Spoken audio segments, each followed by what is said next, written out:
Set your system's volume control for slightly above the normal listening level.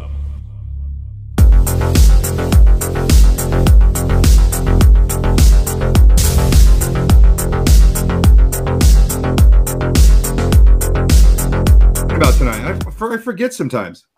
Yeah, well, I think your hat says it all. That's an amazing beanie, man. I love that Pepe. So we're going to talk about Pepe first, right? And you're going to take us through some of that. And then, yeah, we're going to talk more about Pepe. And I love how much Pepe we pack into this show every single week. And this week's like exponential Pepe.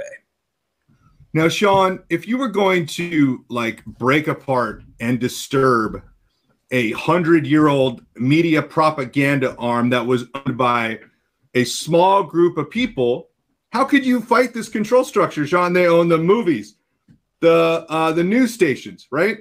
They own the amusement parks. They own the applications. They own everything, Sean.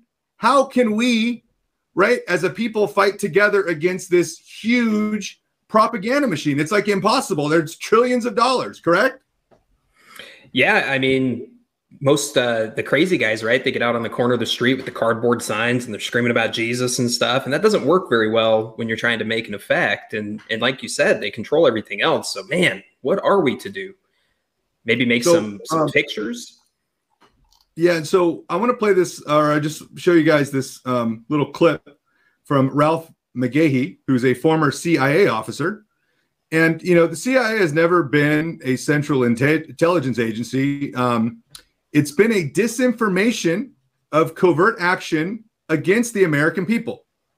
And its primary target is an audience of lies.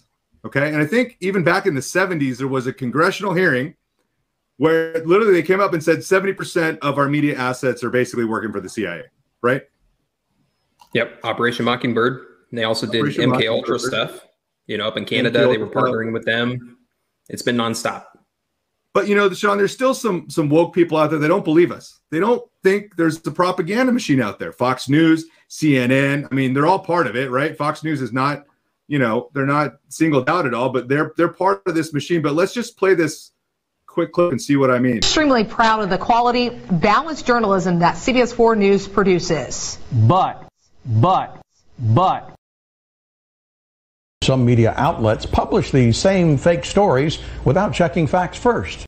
Some media outlets publish these same fake stories without checking facts first. The sharing of biased and false news has become all too common on social media. More alarming, some media outlets publish these stories simply aren't true without checking facts first. Unfortunately, some members of the media use their platforms to push their own personal bias and agenda to control exactly what people think. And this is extremely dangerous to our democracy. This is extremely dangerous to our democracy. This is extremely dangerous to our democracy. This is extremely dangerous to our democracy. This is extremely dangerous to our democracy. This is extremely dangerous to our democracy. This is extremely dangerous to our democracy. This is extremely dangerous to our democracy. So, Sean, what the hell was that? I don't know, man, but that's one of my favorite exposure clips. I mean, the person who put together that compilation is just genius in terms of picking up on that pattern and then compiling it in a way that's quickly going to spread that message and make that point. And so guys, this is what we're fighting against. And we're still fighting against this machine. The machine has not laid its arms down, has it, Sean? We're still fighting. Every single day? Every single day we fight. And you know how we fight them, Sean? We meme them. We fight them with frogs, dude. We fight them with freaking frogs. You know what kind of frogs I'm talking about? These kind of frogs. I don't like them putting chemicals in the water that turn the friggin' frogs gay. Do you understand that? Turn the friggin' frogs gay.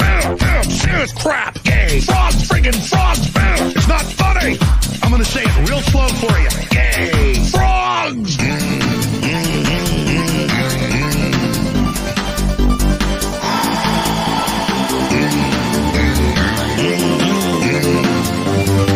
Won't you fight for your life?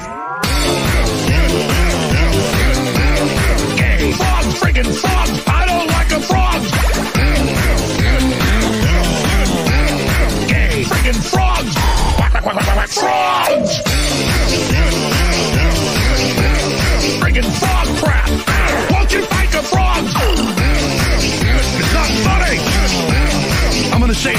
go for you. Frogs! Sean. I stand corrected. I got a new favorite clip. Dude, we have to be one with the frog, you guys.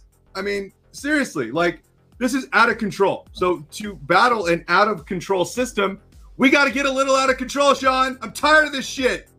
Yep, we got to harness the chaos, man, for sure. Yeah, we got a little, like, we got Alex Jones up. And, like, I'm not a huge fan of Alex Jones, right? He's probably CIA too, but, like that works, right? And so what we're trying to do is, like, you know, turn you guys into a frog, right? Because what happens when the frog jumps into the lagoon and swims down into the dark, deep secrets that, you know, things can eat him and kill him?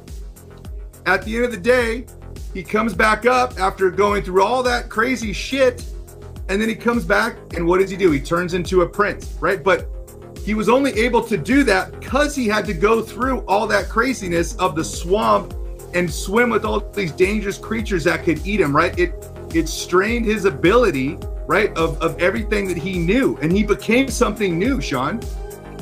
Yeah, it was a very dangerous journey in that water. Like you said, they could have gotten eaten. They did. And so this is a really cool clip with Jordan Peterson. I want to play in the metaphysics of Pepe. I want you guys to understand this a little bit more. I'm doing my best to keep my feet on the ground and my eyes open and not to be angry about this, but to be in the chaos, really. Yeah. And not assume also that that's a catastrophe, because I don't know what's going to happen to me. Yeah. I don't know if this is the worst thing that ever happened to me or the best thing that ever happened to me. Yeah. I can't tell. Yeah, and once the solution will happen inside the chaos, right? The Jonah gets pulled down by the whale down into the depths of the ocean, and it's while he's in the belly of the whale that the solution comes to him. Like in this case, it's he has this moment of repentance where he turns around. Repentance is a flipping around, and so that this moment that he brings him into death turns into this baptism where he comes out, and he goes into the city, right? So that's another part. But so that yeah, the solution is going to come out of this chaos. But yeah, well, right now it's still very problem. If it's a really complex problem, you have to go very far into chaos to find a solution. Aha. You hear what he said?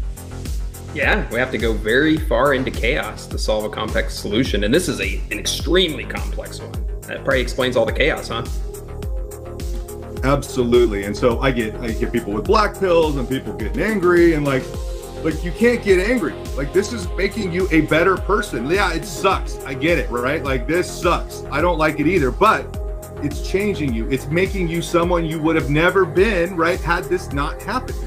And so we don't know how far into the depths of the lagoon we need to go, right? Because eventually you get lost in the lagoon and you might die. And so eventually we have to come back up for air. And we don't know when we're coming back up for air, right? But the idea is to break the system, break their centralized control structures, right? Go against it. I want everybody, this is a calling for everybody today, to post at least one Pepe in something in social media today, right? Do it today, do it this week, do it every day, for God's sakes. I don't know how many Pepes I post today, but it's a lot.